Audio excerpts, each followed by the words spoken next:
Okay so welcome back guys. हमने dividend policy start किया था, उसमें हमने दो मॉडल सक्सेसफुली कंप्लीट किए थे। एक था Walter's model and the second one was the Gordon's model. ठीक है, हमने दोनों ही मॉडल में देखा था कि जहाँ पे आर इज ग्रेटर देन के, जहाँ पे rate of return on investment is greater than cost of capital, हमने क्या करना चाहिए, जीरो डिविडेंड देना चाहिए, ऑप्टिमम डिविडेंड पॉलिसी। जहाँ पे आर इज लेस देन के, हमने क्या करना चाहिए, पूरा का पूरा पैसा in the form of dividend दे देना चाहिए। और जहाँ पे आर इज इक्वल्स टू के, जहाँ पे आर इज इक्वल्स टू के, तो हमने क्या कहा था, दोनों ही मॉडल में हमने कहा था कि डिविडेंड का शेयर की प्राइस पे कोई इम्पैक्ट नहीं गिरता है, और इसके हमने इलस्ट्रेशंस भी सॉल्व कर लिए थे। ठीक है, वॉल्टर और गॉर्डन दोनों में यही था। फिर कुछ समय बाद गॉर्डन ने और डिटेल में स्टडी की, और जब और डिटेल में स्टडी की तो गॉर्डन ने एक नया अप्रोच दिया, that is dividend and uncertainty approach. क्या है डिविडेंड एंड अनसर्टेनिटी अप्रोच, जिसे the bird in hand argument कहा जाता है। तो बेसिकली पहले तो वॉल्टर भी कहता था जहाँ पे आर इक्वल्स टू के है तो डिविडेंड से कुछ भी मतलब डिविडेंड दो या ना दो कुछ फर्क नहीं पड़ेगा। लेकिन जब आगे दूसरी जो थ्योरी दी उन्होंने, डिविडेंड एंड अनसर्टेनिटी थ्योरी, इसमें आर इक्वल्स टू अगर के ही है तो उसका भी कुछ ना कुछ रहस्य है, वो हम देखेंगे। क्या है the bird in hand argument. तो ये क्या कहता है, देखो बेसिकली क्या है कि जहां पे आर इक्वल्स टू के है, तो हमने वॉल्टर और गॉर्डन में दोनों में क्या बोला था, डिविडेंड दो या मत दो, दोनों से कुछ फर्क। डिविडेंड जहां आर इक्वल्स टू के है, डिविडेंड देना हो तो दो, नहीं देना हो तो मत दो, शेयर की प्राइस पे कोई इंपैक्ट नहीं गिरेगा, ऐसा हम कह रहे थे। लेकिन ये गलत है। क्यों गलत है? गॉर्डन क्या बोले कि देखो भैया, या फिर मैं आपको एक ऑप्शन दे रहा हूँ, देखो भैया मैं आज आपको 1 लाख रुपए दूंगा, या मैं आपको 1 साल बाद 1 लाख रुपए दूंगा, तो आप क्या चूज करोगे? आज 1 लाख रुपए। क्यों? फ्यूचर इज अनसर्टन, फ्यूचर में पता नहीं क्या हो जाए, दंगे हो जाए, राइट्स हो जाए, सुनामी आ जाए, कोविड आ जाए, कुछ भी हो जाए, है ना। तो फ्यूचर इज अनसर्टन। अगर आप फ्यूचर में देने वाले हो तो हमें ज्यादा पैसे चाहिए, या अगर आज आप देने वाले हो तो हम कम भी पैसे लेके काम मुकला करेंगे, डिस्काउंट भी कर देंगे। क्यों? क्योंकि फ्यूचर अनसर्टन है, और फ्यूचर अनसर्टन है तो उसका हमें प्रीमियम चाहिए। तो जहाँ पे r इक्वल्स टू के ई है, जहाँ r इक्वल्स टू के ई है, तो अगर हम कहते हैं कि हम डिविडेंड फ्यूचर में देंगे, अगर हम डिविडेंड फ्यूचर में देंगे या डिविडेंड आज देंगे, तो दोनों का भी इम्पैक्ट हमारे शेयर पे पड़ना ही पड़ना है। तो ये इसके वजह से गॉर्डन ने ये प्रूव किया कि व्हेन r इक्वल्स टू के ही, तब भी हमारा कुछ ना कुछ ऑप्टिमम डिविडेंड आना चाहिए। The investors are rational, accordingly they want to avoid risk. देखो इन्वेस्टर रैशनल है, उन्हें रिस्क कम से कम चाहिए। अब अगर डिविडेंड फ्यूचर में मिलने वाला है तो ये तो रिस्क की अफेयर है, डिविडेंड मिलेगा नहीं मिलेगा ये बातें है ना। तो इसलिए accordingly they want to avoid risk. The term risk refers to the possibility of not getting the return on investment. Risk मतलब कि हमने पैसा इन्वेस्ट किया लेकिन उस पर रिटर्न नहीं मिलेगा, ये इसके भी तो चांसेस है ना। The payment of dividends now completely removes any chances of risk. देखो अगर कंपनी ने आज डिविडेंड दे दिया, आर इक्वल्स टू के है, और कंपनी अगर आज डिविडेंड दे देती है तो शेयर होल्डर्स को तो आज ही पैसा मिल गया, तो कोई कोई प्रकार की रिस्क बची है क्या? नहीं, किसी भी प्रकार की रिस्क नहीं बची है ना। तो और सेकंड ऑप्शन है कि कंपनी डिविडेंड आज नहीं दे रहा है, फ्यूचर में देगा, तो ये तो रिस्क की अफेयर है, फ्यूचर में देगा नहीं देगा क्या भरोसा। तो जो रैशनल इन्वेस्टर है वो क्या बोलेगा, देयरफॉर प्रेफर करंट और नियर डिविडेंड। जो होशियार इन्वेस्टर है वो क्या बोलेगा, भविष्य के कल की बात मत करो, हमें आज डिविडेंड दे दो भैया। Retained earnings are considered as risky, अगर रिटेन अर्निंग है तो वो रिस्की है। In case earnings are retained therefore the price per share would be adversely affected. इसका मतलब जहां पे आर इक्वल्स टू के ई है, आर इक्वल्स टू के ई है, और अगर हम आज डिविडेंड दे दे रहे हैं तो क्या है कि जो शेयर होल्डर्स है उनको रिस्क है क्या? कुछ नहीं, उनको रिस्क कुछ भी नहीं है, आज ही डिविडेंड मिल जा रहा है। तो ऐसे अगर कंपनी डिविडेंड दे दे रही है तो कंपनी की शेयर प्राइस बढ़ेगी। आई रिपीट, अगर कंपनी डिविडेंड दे रही है तो कंपनी की शेयर प्राइस बढ़ेगी।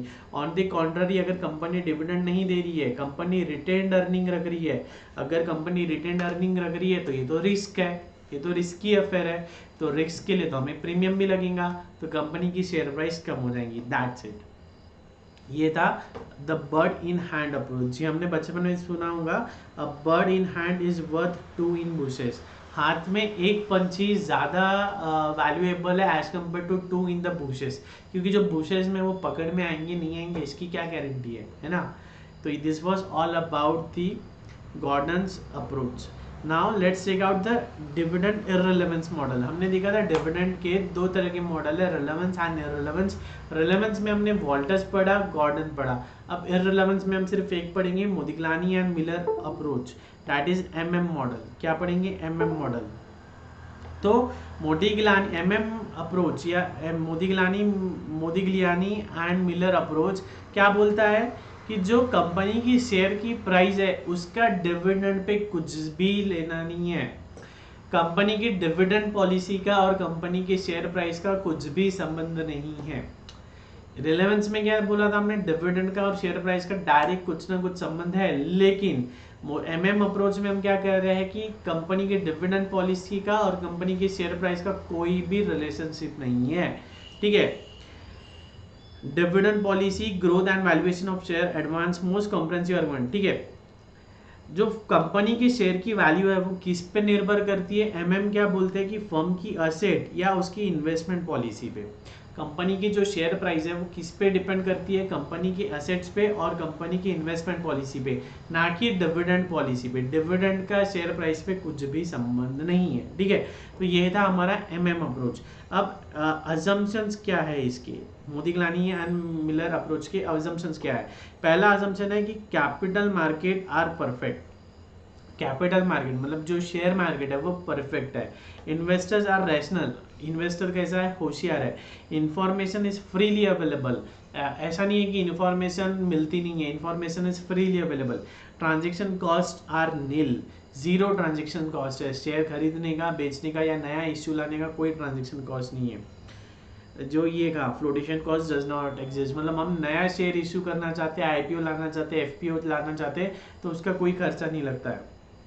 Securities are divisible and no investors can influence the market price of the share। क्या है assumption इसके कि कैपिटल मार्केट परफेक्ट है, मतलब इन्वेस्टर्स रैशनल है, ट्रांजेक्शन कॉस्ट जीरो है, फ्लोटेशन कॉस्ट जीरो है। ठीक है। इंफॉर्मेशन फ्रीली अवेलेबल है और किसी एक इन्वेस्टर से पूरा मार्केट इन्फ्लुएंस नहीं होता। जैसे कि अगर हम कहेंगे कि राकेश झुनझुनवाला XYZ कंपनी की शेयर्स खरीद रहा है तो क्या होता है? राकेश झुनझुनवाला को देख के बाकी के नॉर्मल शेयर होल्डर्स भी खरीदते हैं। क्यों?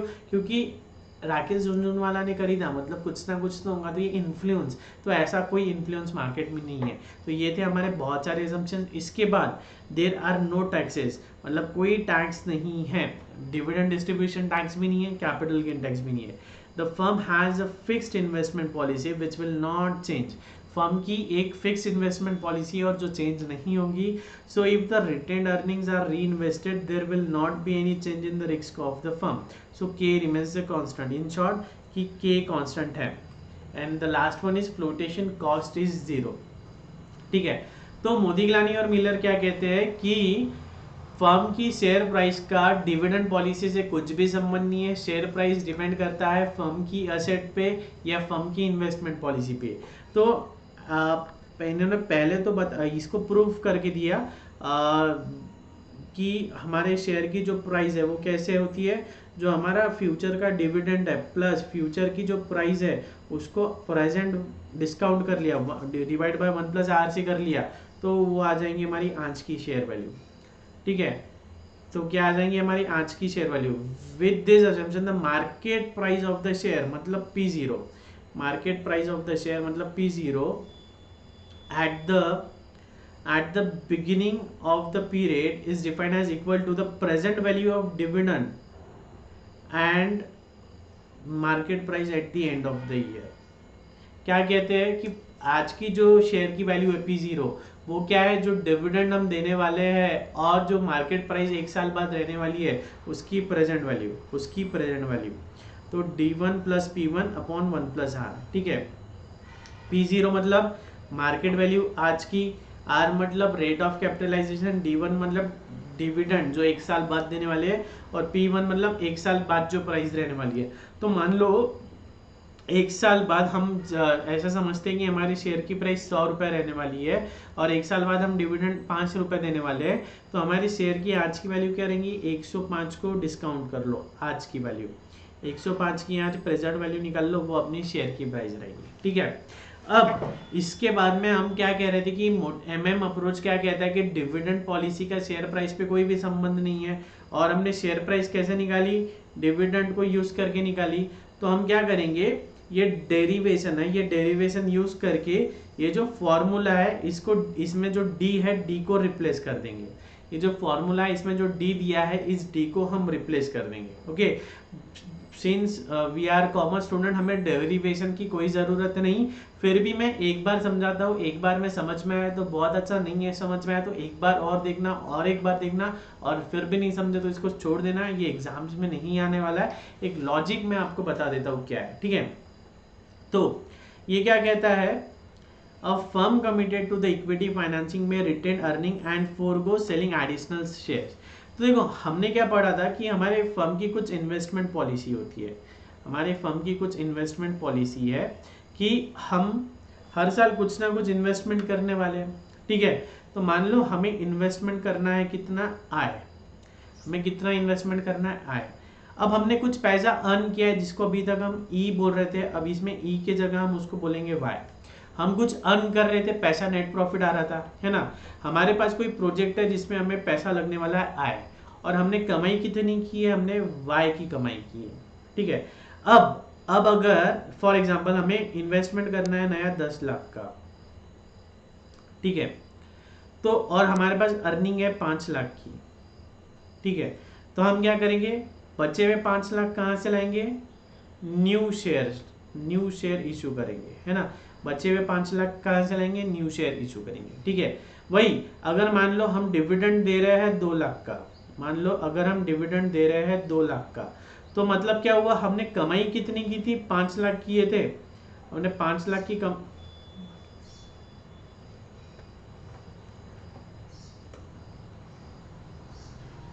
हमने कमाई 5 लाख की किए थे, 2 लाख का डिविडेंड बांट दिया, मतलब हमारे पास बचा कितना है, 3 लाख।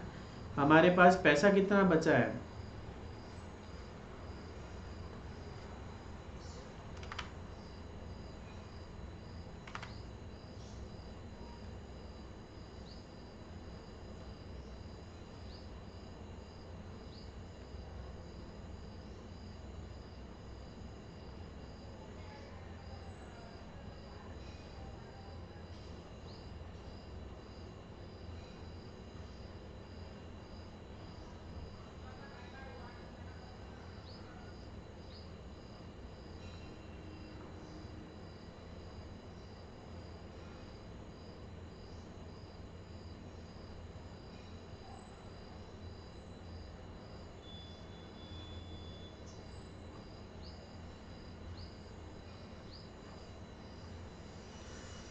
ठीक है। हमें इन्वेस्टमेंट कितना करना था, 10 लाख का इन्वेस्टमेंट करना था, अर्निंग थी हमारी 5 लाख, और फिर बचे हुए 5 लाख कहाँ से लाएंगे हम, नए शेयर इशू करके, ठीक है।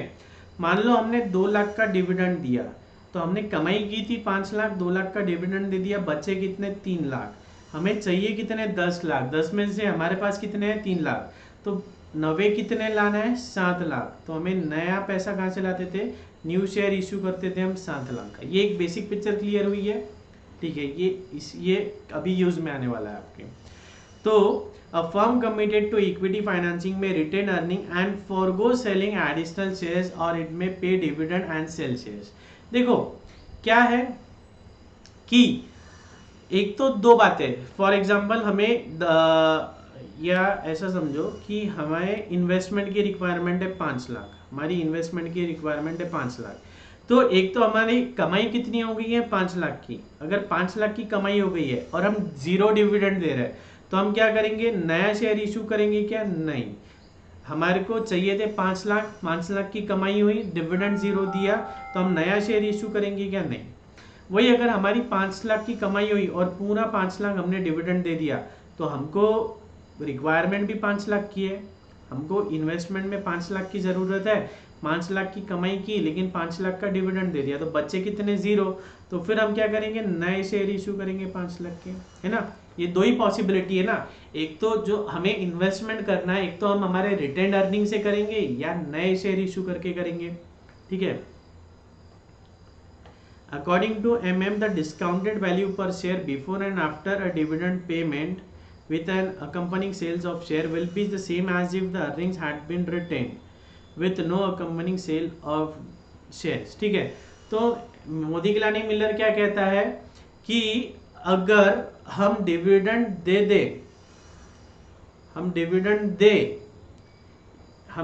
दे या ना दे, हमारे शेयर की प्राइस उतनी ही रहेंगी। एमएम अप्रोच क्या कहता है कि अगर हमने डिविडेंड दे या ना दे, हमारे शेयर की प्राइस सेम रहेंगी। यही याद रखो आप। एमएम क्या है? इररिलेवेंस अप्रोच है। इररिलेवेंस अप्रोच क्या बोलता है कि अगर हम डिविडेंड दे या ना दे, उससे कोई फर्क नहीं पड़ता, हमारे शेयर की प्राइस उतनी की उतनी ही रहेगी। मैं समझाने की कोशिश करता हूँ। हमारे शेयर की प्राइस थी, हमारे पास कितने शेयर थे? एन शेयर थे। ठीक है, डेल्टा एन मतलब क्या है कि नवे शेयर्स हमने कितने इशू किए। ठीक है, P1 मतलब क्या है? नवी प्राइस है। तो हम ऐसा लिख सकते हैं कि आज की शेयर की प्राइस कितनी है? हमारे पास n शेयर्स है और आज की शेयर की प्राइस से मल्टीप्लाई किया तो टोटल शेयर की वैल्यू आ गई। ठीक है, डिविडेंड कितना देने वाले थे अपन? D1 कितने शेयर पे? n शेयर पे। ठीक है, प्लस प्राइस, कितने शेयर की प्राइस? इतने शेयर हमारे पास पहले से है, इतने शेयर हमने नए इशू किए और इतनी प्राइस है शेयर की। ठीक है, माइनस क्या माइनस किया? डेल्टा एन P1 मतलब जो नवे शेयर की प्राइस थी वो माइनस कर दी। मतलब बेसिकली जो हमारा फॉर्मूला था 1/1 plus R into D plus P1, ये फॉर्मूला था। तो D के जगह अपन ने क्या किए? ND1 मतलब D1 क्या था? एक शेयर का था। हमारे पास कितने शेयर है? ND1 शेयर है। फिर P1 को मैंने क्या किया? P1 में हमारे पास शेयर कितने थे? सीधा सीधा मैंने क्या करना चाहिए था? सीधा सीधा NP1 कर देना चाहिए था, है ना? NP1 कर देना चाहिए था, लेकिन हमने NP1 करने की जगह क्या किए? N प्लस डेल्टा एन मतलब नवे जो शेयर इशू किए वो भी हमने यहाँ ऐड कर दिया और यहाँ पे वो माइनस कर दिया। ठीक है, मतलब ये जो है डेल्टा NP1 यहाँ माइनस किया और यहाँ ऐड किया, यहाँ माइनस किया और यहाँ ऐड किया। अपना फॉर्मूला ये था, ये फॉर्मूला था, इसमें मैंने NN लगा दिया। अब क्या कर रहा है? ND1 plus NP1 plus N delta P1 minus N delta P1। कोई दिक्कत यहाँ पे? इसमें कोई दिक्कत? डेरिवेशन भी बता दे रहा हूँ। ये हमारा बेसिक फॉर्मूला था, उसमें हमने n से मल्टीप्लाई कर दिया, मतलब नंबर ऑफ शेयर से मल्टीप्लाई कर दिया। ठीक है, तो ये एज इट इज लिखा मैंने। फिर मैंने क्या किया? इसको n डेल्टा P1 ऐड किया, n डेल्टा P1 लेस कर दिया। ठीक है, अब ND1 प्लस यहाँ पे से मैंने P1 कॉमन निकाल लिया, तो क्या बचता है? N प्लस N डेल्टा या डेल्टा N बोलो into P1 minus N delta P1 minus N delta P1। ठीक है, ये आ गया। Is it clear? Yes. The total value of the new shares to be sold, अच्छा, the total value of the new shares to be sold will depend on the volume of new investment, the net income earned during the period। अब ये तो मैंने पहले ही बता दिया था आपको कि नए शेयर कितने इशू करना है। ये किस पे डिपेंड करेगा? ये डिपेंड करेगा हमारी इन्वेस्टमेंट पे, ये डिपेंड करेगा हमारी इन्वेस्टमेंट पे, कितना अर्निंग है, कितना डिविडेंड है। तो क्या हो जाएगा? डेल्टा NP1 मतलब नए शेयर कितने के चाहिए? कितने के चाहिए? जितने की हमारी इन्वेस्टमेंट है, जितना हम इन्वेस्ट करने वाले। अब इन्वेस्ट करना है हमको, मान लो 10 लाख इन्वेस्ट करना है, 10 लाख, लेकिन हमने कमाई कितनी कर ली? हमने 5 लाख की तो कमाई कर ली है ना? तो 10 लाख माइनस 5 लाख। अब ये जो 5 लाख है, इसमें से 2 लाख का तो अपन ने डिविडेंड दे दिया है, तो माइनस 2 लाख। ठीक है, मतलब 10 लाख माइनस 5 माइनस 2, 5 माइनस 2 हो जाता है 3, तो 10 माइनस 3 हो गया हमारा 7 लाख। आई बात समझ में? Is it clear? नए शेयर कितने के इशू करना है? नए शेयर कितने के चाहिए? जितना इन्वेस्टमेंट है। इन्वेस्टमेंट कितना है अपना? 10 लाख का इन्वेस्टमेंट है। ठीक है, तो 10 लाख के शेयर इशू होने थे। रुको भैया, हमने कुछ इनकम कमाई है। कितनी इनकम कमाई है? हमने इनकम कमाई है 5 लाख, तो हमने क्या करना चाहिए था, ये 10 लाख में से 5 लाख माइनस कर देना था। फिर हम बोले रुको भैया, हमने कमाया है 5 लाख, लेकिन वो 5 लाख में से हमने 2 लाख का डिविडेंड दे दिया था, तो इसका मतलब हमारे पास बचा कितना था, आई माइनस वाई माइनस डी। ठीक है, ये इज इट क्लियर। तो जो बच गया मतलब 7 लाख का अपने को नया शेयर इशू करना है। तो फिर जब अगर आप ये फॉर्मूला देखोगे तो इसमें कहीं भी डी दिख रहा है क्या, नहीं, तो दैट्स इट, इससे प्रूव होता है कि डिविडेंड का शेयर की प्राइस से कोई भी रिलेशन नहीं है। Dividend has nothing to do with the share price. Since D1 does not appear in the above equation, MM concludes that the P0 is not a function of D1. The other variables, देखो अब ये जो equation है इसमें कहीं पे भी आपको D नहीं दिख रहा है, इसका मतलब डिविडेंड का और शेयर प्राइस का कोई भी रिलेशन नहीं है। इतना ही नहीं, जो बची भी चीज़ें दिख रही है इनका भी डिविडेंड से कोई, ये बची भी जो चीज़ें ये डिविडेंड से डिपेंडेंट नहीं है, इसलिए ये भी डिपेंडेंट नहीं है डिविडेंड से। ठीक है, if the company retains the earning instead of giving it out as dividend, the shareholders enjoy capital appreciation which is equal to the earning retained. देखो अगर कंपनी डिविडेंड नहीं देती है, कंपनी पूरा का पूरा पैसा रिटेन कर लेती है, तो शेयर होल्डर को क्या मिलता है, कैपिटल अप्रिसिएशन, मतलब वो पैसा कंपनी यूज कर लेंगी और यूज करने से कंपनी की शेयर की प्राइस बढ़ेगी। तो किसको मिल रहा है, शेयर होल्डर को मिल रहा है। ऑन दी कॉन्ट्ररी, अगर कंपनी डिविडेंड दे देती है तो share holder enjoy the dividend which is equal to the amount of which, और अगर कंपनी डिविडेंड दे देती है तो क्या होगा, शेयर होल्डर वो पैसा कहीं इन्वेस्ट करके पैसा कमा लेगा, है ना। तो इसका मतलब कि जो अर्निंग है उसमें से डिविडेंड कितना देना और उसमें से रिटेन अर्निंग कितना करना, उससे शेयर की प्राइस पे कोई भी इम्पैक्ट नहीं पड़ता है। दैट्स इट, जो अर्निंग है उसमें उसको रिटेन करो या डिविडेंड पे करो, उससे कंपनी के शेयर प्राइस से कोई भी असर नहीं गिरता है। ये था हमारा MM अप्रोच। अब यही अप्रोच पे कुछ इलस्ट्रेशन देखेंगे। R दिया है 0.12, P0 10 दिया है, D1 दिया है 40, शेयर आउटस्टैंडिंग दिए है 5 लाख। तो हमको क्या करना है, ये जो है वैल्यूज पुट करेंगे। तो P0 ये हमारा फॉर्मूला है, इसमें P0 की वैल्यू अपन ने डाल दी है 10, 1 प्लस आर को अपन ने यहाँ लेके आ गए।